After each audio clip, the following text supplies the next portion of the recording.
Hey, it's me, your boy Blue Gets again. Today we'll be talking about the new Senka cards, or the Senka archetype from Ignition Assault.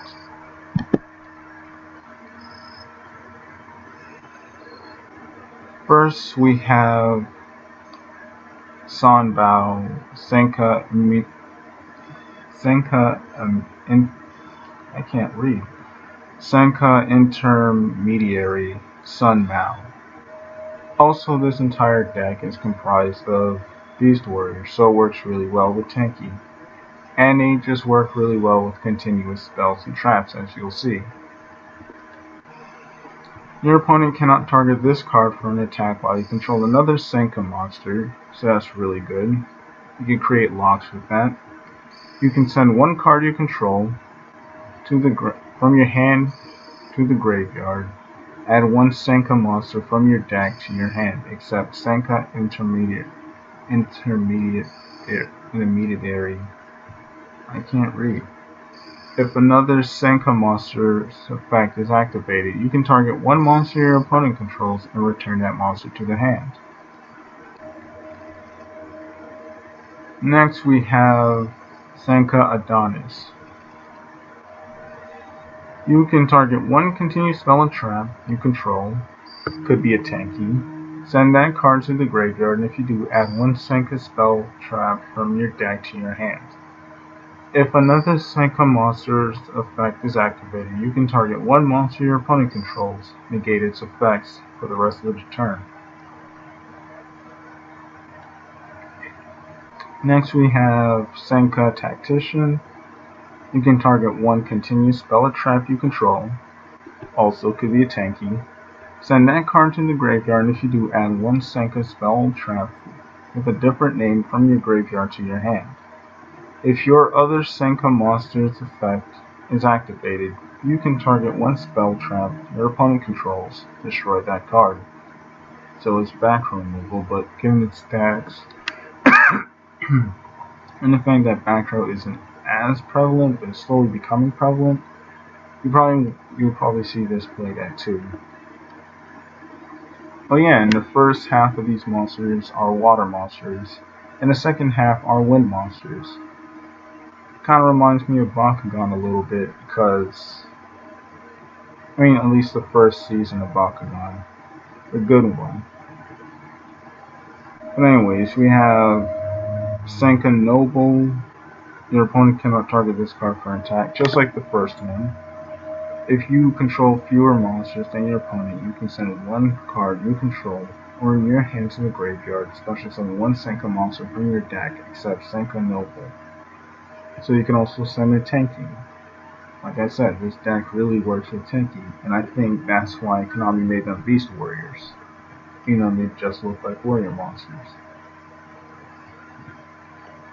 If an attack is declared involving a Senka monster, you can draw one card. And this effect is really good because I think this is a going second kind of deck because it has a lot of OTK potential and it allows you to grab resources going second. Next we have this thing, which is really crazy and generic when you think about it. It's like Pankratops. If your opponent controls a monster, you can special summon this card from your hand.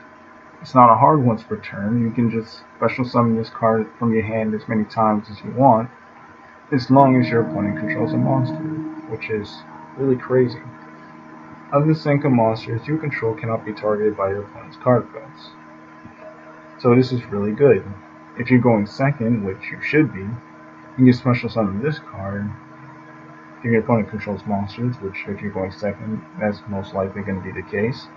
Special summon this, normal summon one of your other Senka monsters. You can even use Tenki to add one, and your opponent won't be able to target it with cards like Impermanence or most disruptions that target. If your opponent controls more monsters than you do, you can target one monster your opponent controls, destroy that target. Like I said, it's like Pankratops, but better in some cases.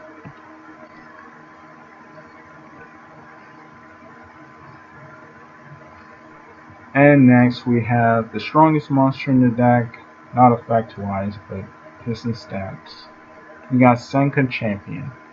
Also, this naming theme is very similar to For Hires.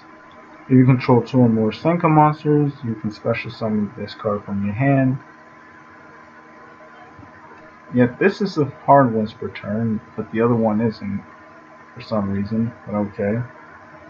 This card gains 300 attack for each monster your opponent controls, which works really well with OTKs, as you'll see later. And as I think Mega Capital G mentioned, also this card can attack twice each turn on monsters, so you can't just attack directly twice. And this deck thrives on your opponent having lots of monsters, but not in the bad way like Dino Wrestlers. Next we have the continuous spell.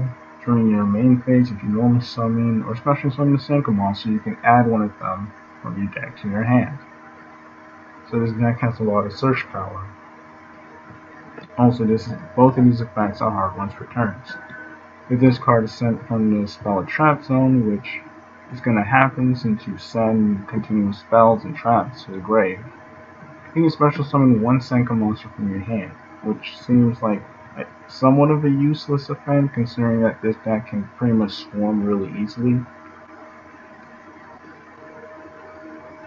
And next we have, I didn't say the names of these, the three pay a visit. And next we have the Sun Liu Alliance. If you control two or more Senka monsters with different attributes, which is water and wind, you can declare one attribute, the effect of all monsters your opponent controls if the declared attribute cannot be activated until the end of this turn. Which is an interesting effect. I mean, kind of pointless because you would have to already control two Senka monsters with different attributes.